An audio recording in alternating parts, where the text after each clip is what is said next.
If you are working with AI, you are probably acting as the human in the loop every single day. But you may be asking, do I really need to be involved here? Maybe the answer is yes, especially if the system that you're operating in involves other clients or other team members.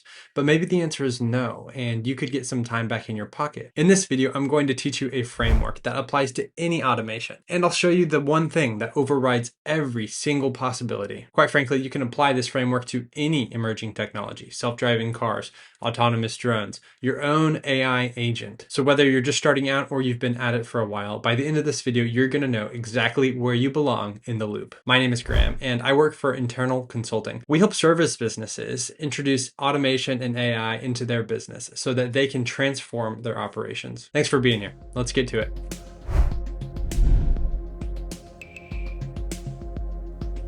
So what is a human in the loop? A human in the loop is a person applying judgment to an automated process. But the bigger question is where that human sits in relation to that process. Maybe they're in the loop. Maybe they're outside of the loop. Maybe they're on the loop. I'll explain each one of those in a second. Imagine an assembly line that's manufacturing widgets. There are 3 places that you can stand in relation to this conveyor belt that's going right in front of you. First, if the process stops and waits for your input before it can continue, then you're in the loop. If you are on the loop, then you're watching the process take place, and then you can insert yourself and stop it if necessary. If you are out of the loop, you are completely in the other room. You're not watching the process. It's running without you. So why not keep yourself in the loop at all times just to be safe? Well, since you're human, you are probably a little slower than a machine. Maybe you make some mistakes. Maybe you get tired. More than anything, maybe you just want to work on other things. Maybe a human is the only person that can make judgment calls that a machine can't really see or intuit. That's what brings us to our decision-making framework. Every task comes down to 2 variables: deterministic versus non-deterministic, and context. Those are the 2 variables. Determinism and context. Think about a calculator. If 1 + 1 = 2, that's deterministic. Context is the data that gets input into the system to guide an automated output. So now that we have our variables, we can map different tasks to different categories. Let's start with deterministic and low context. An example of a process that might be deterministic would be an automatic invoice generating workflow, something that looks at line items or rates and generates an invoice deterministically just because it's math on the other side. But if the system lacks context, like if you had a call with this client and you said that you would give them a discount, the system doesn't know that information. So it's necessary for you to look at that invoice and apply whatever changes that need to be made. To take it out of the business context, maybe your GPS routes you to a destination, but what the system doesn't know is that there's a parade going through downtown and you have to map around that to get to your destination on time. If the system somehow had all of the information, all of the context, it would be accurate and you would be out of the loop. But because we don't have all the context, you are a human on the loop, and your job is to intervene when necessary. Most people that use AI live in this next box. We are in the low context and non-deterministic category. So a familiar example might be if AI writes an email for you. You probably don't want to send an AI written email to a client without looking it over. You need to be the stopgap in the middle of the assembly line. Nothing moves forward unless you approve it. So this means that you would be in the loop, and your job is to review the output that the system puts out. If a system is non-deterministic but has all of the context, it's going to be accurate most of the time. In a situation like this, looking at every single output is going to cost you more than a rare miss. So instead, you just keep an eye on it, and whenever it does miss, you're there to intervene. I bet that you have some sort of spam filter built into your email. That means that most of those emails go to the spam folder, but sometimes one slips through. Same thing goes for the other side. Sometimes a correct email will go to your spam folder and you've got to go fish it out. So as needed, you supervise the system and step in when you need to.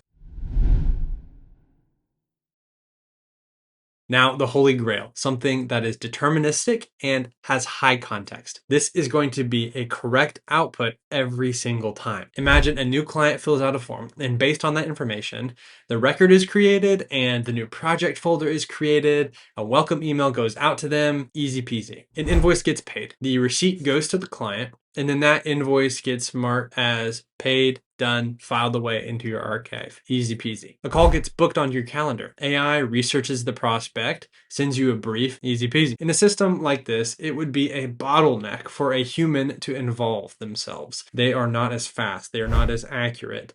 They have better things to do. And the truth about this framework is that processes are going to evolve. Something that might have low context today might have higher context tomorrow. Something that is acting as a non-deterministic system today might start to look and feel like a deterministic system that's more accurate tomorrow. You get the idea. So things start to move around this chart and innovation progresses forward. But regardless of what gets automated in the future and what is left to human judgment, one thing trumps it all. And that thing is responsibility. At the end of the day, we are responsible for the technologies that we engineer. We are responsible for their outcomes. Think about self-driving cars that have you in the driver's seat, looking at the road, able to take over when necessary. Maybe it's possible that they have all the context and are deterministic, but the responsibility of a human life means something to somebody such that this is how it currently is. I don't know about the future, but today, that's an example. A medical diagnosis that seems to have all the context and be very deterministic based on XYZ should still involve human judgment. In a small to medium-sized business, do you want large sums of money flowing freely, autonomously from your AI agent? Maybe,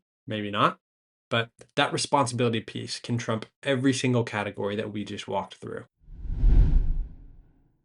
So let's recap really quick. A human in the loop is a person applying judgment to an automated process. Sometimes it's necessary, other times you're the bottleneck. Two things are going to help you determine if you should automate it or if you should apply human judgment. Is it deterministic? And how much context do you have? So pick a process that you currently do by hand right now, or maybe it's automated, and run it through this framework. You might find an opportunity to add some time back in your pocket, or you might say, you know what? I feel validated and my human judgment is necessary here. Use it however you'd like. If you're struggling to identify where you need to be involved versus where you don't need to be involved, or you have desires as to where you want your business to be but don't know how to get there, a lot of these things come up naturally in a conversation. We're happy to talk about any of your hopes, dreams, pains, or problems as it relates to automation and where you need to be involved. If you are well on your automation journey and this is just a step in that journey, we made a video on the best way to debug an automation, and it's not in the platform that you built it on. It's a really fun and hacky video if you're interested in taking the next step in your automation journey. I'll see you there.